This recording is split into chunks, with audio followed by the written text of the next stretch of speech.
रूपिणे अवतार वरिष्ठाय रामकृष्णाय ते नमः। जननीं शारदां देवीं रामकृष्णं जगद्गुरुं पादपद्मे तयोः स्थित्वा प्रणमामि मुहुर्मुहुः। नमस्यतिराजाय विवेकानंदसूरये सच्चित्सुखस्वरूपाय स्वामिने तापहारिणे। हम लोग देख रहे थे कि किस प्रकार से स्वामी विवेकानंद जी ने अपनी गुजरात की यात्रा पूरी की। बहुत दीर्घ काल तक वे गुजरात में रहे और उसके बाद में बड़ौदा से बम्बई गए और बम्बई से फिर महाबलेश्वर गए और महाबलेश्वर में भी लिमड़ी के ठाकुर साहब यशवंत सिंह जी का आतिथ्य सत्कार उनको मिला दीर्घकाल तक, लगभग 1 महीने तक। और फिर ठाकुर साहब अपने साथ उनको ले गए पुणे, वहाँ भी लगभग 2 सप्ताह तक उनको उनका आतिथ्य सत्कार मिला। इस प्रकार से उन्होंने गुजरात छोड़ा, पर गुजराती छोड़ते नहीं थे। और एक गुजराती का आतिथ्य सत्कार उन्होंने लिया, वो है महाबलेश्वर में ही। अब ये स्वामी जी शायद 2 बार महाबलेश्वर गए होंगे, ऐसा प्रतीत होता है, क्योंकि यदि पहली बार में आकस्मिक रूप से मुलाकात हुई हो तो अलग बात है, परंतु यदि फिर पहले से ही यह तय किया गया हो कि ठाकुर साहब के साथ रहेंगे, तब तो संभव नहीं है। ये हो सकता है कि बम्बई से वे पहले महाबलेश्वर गए और पहले वे मुरारजी गोकुलदास, नरोत्तम मुरारजी गोकुलदास, इनके यहाँ ठहरे। तो ये नरोत्तम मुरारजी गोकुलदास ये बहुत ही सुप्रसिद्ध बिजनेसमैन थे और उनका नाम सभी लोग जानते हैं, गुजरात के, बम्बई के सभी लोग जानते हैं। बहुत ही वह सुप्रसिद्ध नाम है। इतना ही नहीं, स्वामी जी दीर्घकाल तक पोरबंदर में थे, तो हो सकता है पोरबंदर में उन्होंने यह नाम सुना हो। तो ये नरोत्तम मुरारजी, इनका जन्म पोरबंदर में हुआ था 2 अप्रैल 1877 में। 1929 में उनका देहांत हुआ और इनको भारतीय स्टीमर्स का मानो पिता कहा जाता है, क्योंकि ये जो स्टीम नेविगेशन उन्होंने शुरू की, उन्होंने ही सिंधिया स्टीम नेविगेशन कंपनी का प्रारंभ किया था। और उनके साथ थी उनकी पुत्रवधू सुमति मुरारजी। इन दोनों ने मिलकर के ये एक अलग अद्भुत टाइप का यह कॉम्बिनेशन है। हस्बैंड वाइफ करें, माता पिता करें, पिता और पुत्र करें, माता और पुत्री करें। यहाँ पर है ससुर और पुत्रवधू, ये दोनों ने मिलकर के बिजनेस को बहुत आगे बढ़ाया और बहुत बड़े बिजनेसमैन थे। इनके कई टेक्सटाइल मिल वगैरह बहुत सा। तो सिंधिया स्टीम नेविगेशन कंपनी, इनका प्रारंभ 1919 में 5 अप्रैल को दोनों ने मिलकर के किया था। और इतने सारे उनके बिजनेस थे, ब्रिटिश गवर्नमेंट भी इनसे डरती थी। क्यों? कोई भी देश ऐसा नहीं था जहाँ पर इनकी स्टीमर जाती नहीं थी। तो ब्रिटिश गवर्नमेंट उनको पूरा हथिया लेना चाहती थी, पर ये बहुत ही अड़िग रहे और स्वाधीनता संग्राम में भी उन्होंने बहुत भाग लिया। उनमें स्वदेश के प्रति भावना, स्वदेश प्रेम की भावना कूट कूट कर भरी हुई थी। गांधी जी ने केवल जीवन में 2 ही बार विश्राम लिया, वो नरोत्तम मुरारजी गोकुलदास के बंगले में 2 ही बार, और भी उनके बंगले में से कई बातें हुई। तो ये इसलिए उनका जो देश के प्रति उन्होंने देश के लिए जो किया, उसको स्मरण करते हुए भारत सरकार ने 1977 में 1977 में गवर्नमेंट ऑफ इंडिया ने एक पोस्टल स्टैम्प भी प्रकाशित किया था नरोत्तम मुरारजी गोकुलदास के नाम से। और इनकी जो माँ थी वो भी उतनी ही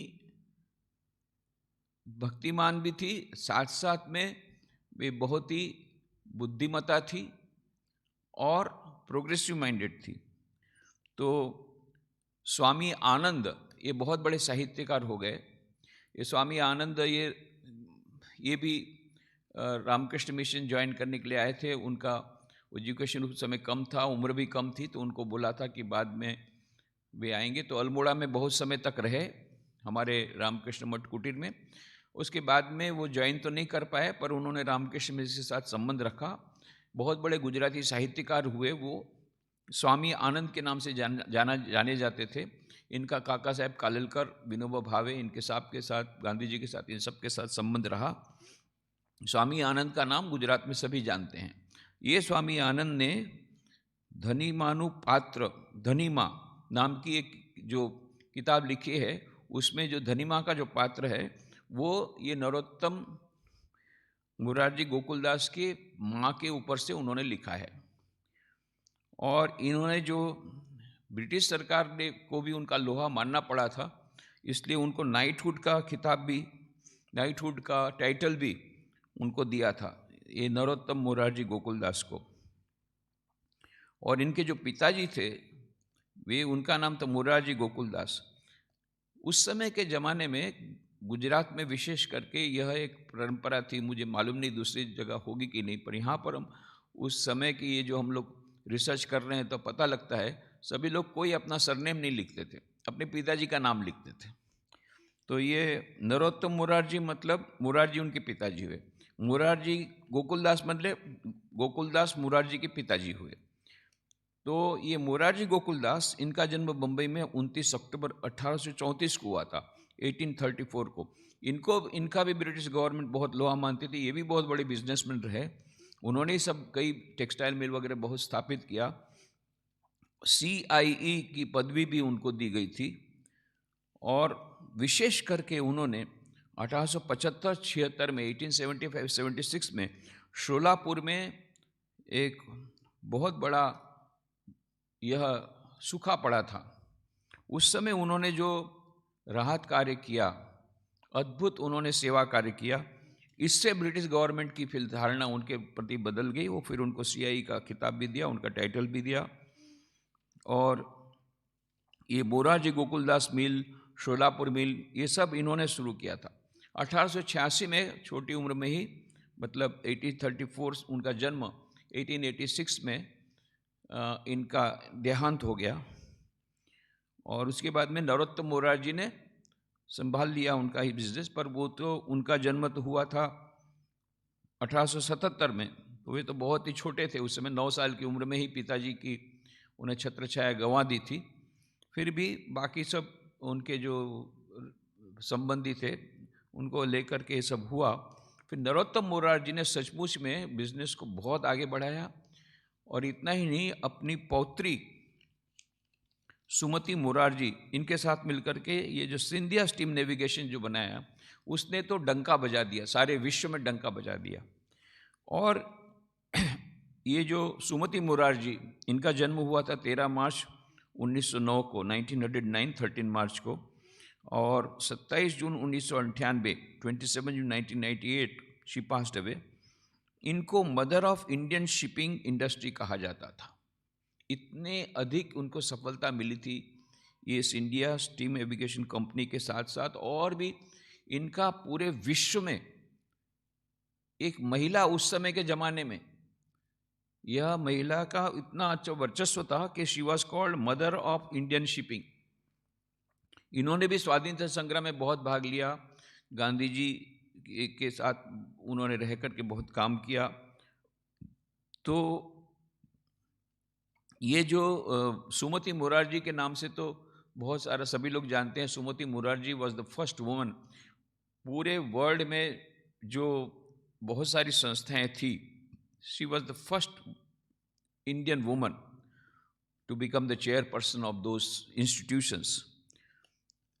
तो इस प्रकार से यह जो एक नरोत्तम मुरारजी गोकुलदास और सुमति मुरारजी, सुमति मुरारजी को तो पद्म विभूषण भी मिला था गवर्नमेंट ऑफ इंडिया के द्वारा।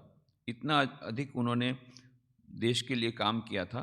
ऐसी नोबल फैमिली गुजराती फैमिली, ऐसी नोबल गुजराती फैमिली जिनके कई ट्रस्ट हैं, जिनके कई प्रकार के सखावतें चल रही हैं, ओरिजिनली फ्रॉम पोरबंदर, हो सकता है पोरबंदर में स्वामी जी उनके बारे में पता पड़ा हो, अथवा तो बम्बई में पता पड़ा हो, क्योंकि बम्बई में भी उनका नाम बहुत था। तो इसलिए वो स्वामी जी जब महाबलेश्वर गए तो उन्होंने ये नरोत्तम मोरारजी गोकुलदास के घर में उन्होंने कुछ दिन निवास किया। ये हमको पता पड़ता है, स्वामी अभेदानंद जी महाराज ने अपनी आत्मकथा लिखी है, उसमें लिखते हैं कि मैं जब वहाँ महाबलेश्वर गया तो मैंने वहाँ पर बम्बई में पता लगाया। पहले तो द्वारका, जैसे हमने कहा था कि उनको सबसे पहले तो पोरबंदर गए थे उनकी खोज में, तो पोरबंदर में तो मिले नहीं स्वामी जी, तो उसके बाद में फिर जूनागढ़ में स्वामी जी के साथ अप्रत्याशित रूप से मुलाकात हो गई मनसुखराम त्रिपाठी के यहाँ पर, और फिर वहाँ से वो चले गए द्वारका आदि का दर्शन करके स्टीमर के द्वारा बम्बई आया, और बम्बई से वे उन्होंने पता लगाया महाबलेश्वर में इस प्रकार से नरोत्तम मोरारजी गोकुलदास के यहाँ सब कुछ रहने की सुंदर व्यवस्था होती है सन्यासियों के लिए। तो इस प्रकार से वे नरोत्तम मोरारजी गोकुलदास यहाँ गए।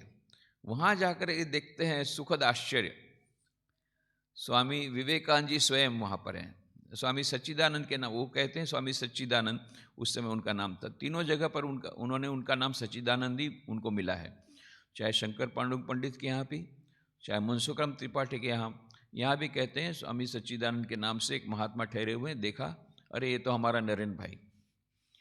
तो बहुत ही प्रसन्न हुए, और स्वामी जी भी बड़े प्रसन्न हुए, पर प्रसन्नता को छिपा कर उन्होंने कहा अरे क्यों भाई, तुम क्यों मेरे पीछे लगे हो, मेरे पीछे पीछे क्यों आ रहे हो, वहाँ भी जूनागढ़ में भी मुझे पकड़ लिया, अभी फिर मेरे पीछे आए हो। अरे हम लोग तो रामकृष्ण देव का नाम निकल के निकले, हम लोग को अपना अपना परिवारिक जीवन जीना है, तो मेरे पीछे क्यों लगे हो। तो करके स्वामी जी हंसने लग गए।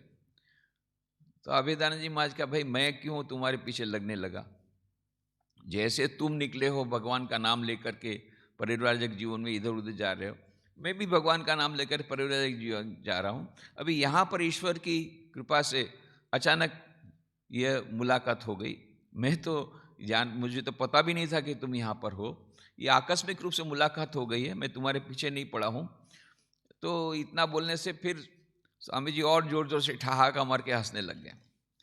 फिर स्वामी अभेदानंद जी कहा कि अच्छा एक काम करो, अभी मैं पहले से बता देता हूँ कि मैं दक्षिण की ओर जाने वाला हूँ, तुम उत्तर की ओर जाओ, ताकि फिर हमारा मुलाकात नहीं हो, तुमको मुलाकात होने से इतना ही तकलीफ होती है।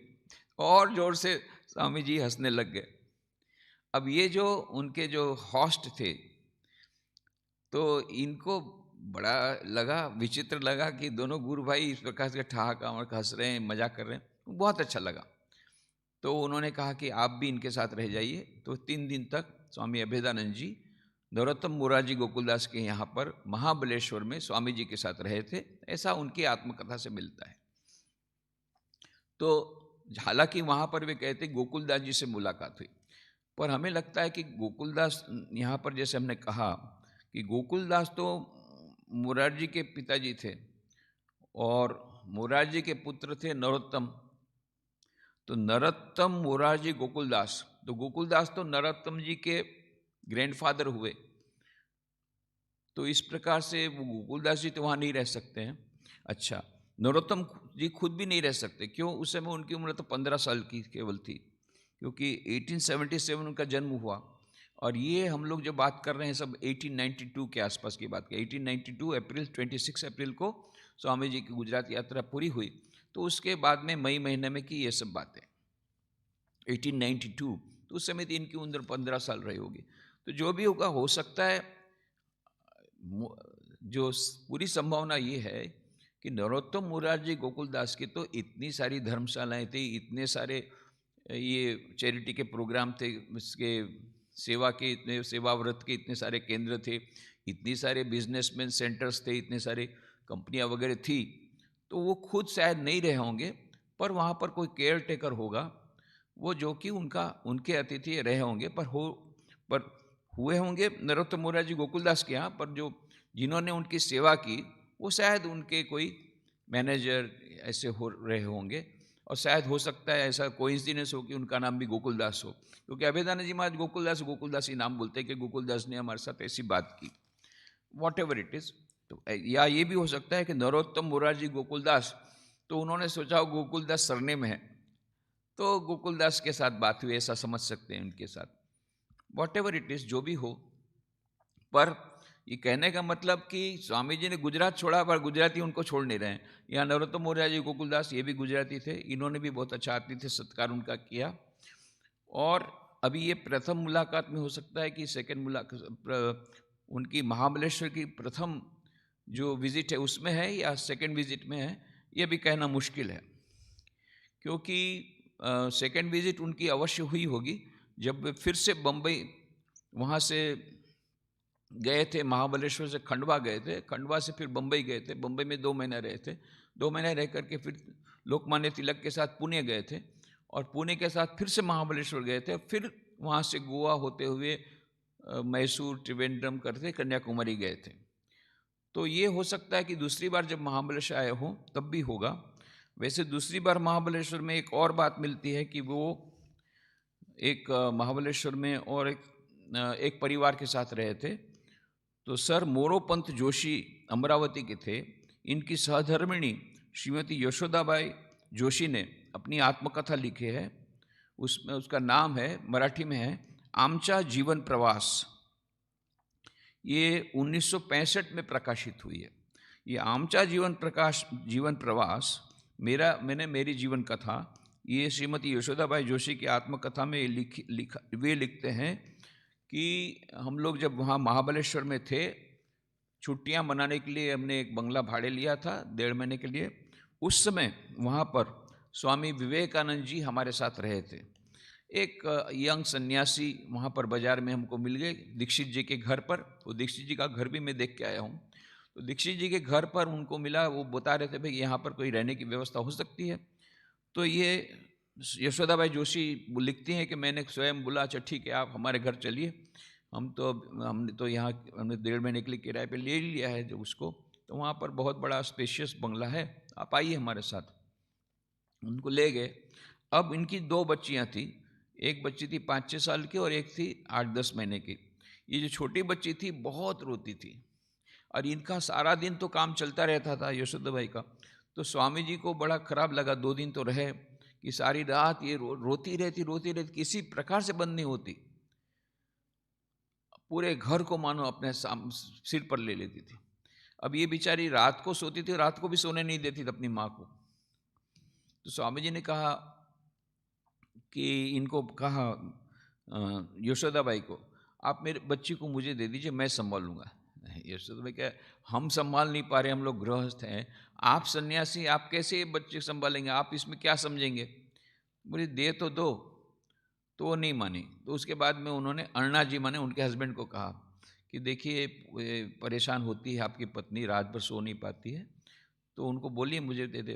तो उन्होंने भी पहले नानकानी की कि स्वामी जी आपको हम क्यों परेशान करें, आप हमारे अतिथि रूप में हैं और आपको हम ये काम कर दें, ये काम आपका नहीं है। बोले ठीक है दे तो दो। तो फिर बाद में उन्होंने कहा पत्नी को, तो रात को स्वामी जी एक झोली लेकर के आए, ये झोली में लड़के को डाल दो। तो बच्ची को डाल दिया झोली में, और फिर स्वामी जी गए अपने कमरे में। अब इनको तो चिंता हुई थी ये परेशान करेगी स्वामी जी को पूरी रात।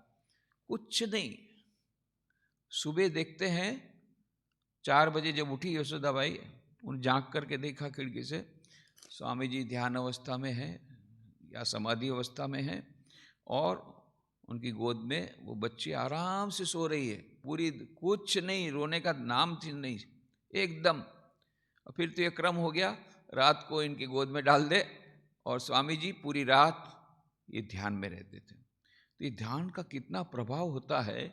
ध्यान कर रहे थे स्वामी जी, पर उसके जो तरंग हुए, अभी साइंटिस्ट लोग ये कह रहे हैं कि यदि ध्यान करते हैं, ईजी मशीन के द्वारा इन्होंने एक्सपेरिमेंट किया, जैन साधु लोग ध्यान कर रहे थे, तो उन्हें ईजी मशीन लगा दिया और वेव्स देखने लगे ग्राफ में। तो जब ध्यान शुरू हुआ तो उन्होंने देखा 10 से 12 साइकिल्स पर सेकंड की अल्फा वेव्स आई। फिर और ध्यान प्रगाढ़ हुआ तो 8 से 10 साइकिल पर सेकंड की अल्फा वेव्स आई। फिर और जब ध्यान प्रगाढ़ हो गया इन जैन साधुओं का, तो देखा वहाँ पर वेव्स कौन सी आई, 6 to 7 साइकिल्स पर सेकेंड ऑफ थीटा वेव्स। और ये थीटा वेव्स है, दे डिनोट ट्रैंक्विलिटी, ये मन की प्रशांतता को बताते हैं। तो माने प्रमाणित कर दिया वैज्ञानिकों ने कि ध्यान के समय, ध्यान के द्वारा हमारा मन प्रशांत हो जाता है। ये तो अभी स्वीकार हो गया। पर जो ध्यान करता है उसके संपर्क में कोई आए, उसको वो भी, उसका मन भी प्रशांत हो जाए, ये दूसरा एक्सपेरिमेंटली वेरीफाइड। ध्यान कर रहे हैं स्वामी जी, इसके पहले और एक बार अमेरिका में भी हमने देखा कि मैडम कालवे ये आत्महत्या करने के लिए 3 बार गई थी, 3 बार ही वापस आई तालाब से, और फिर गई स्वामी जी के पास।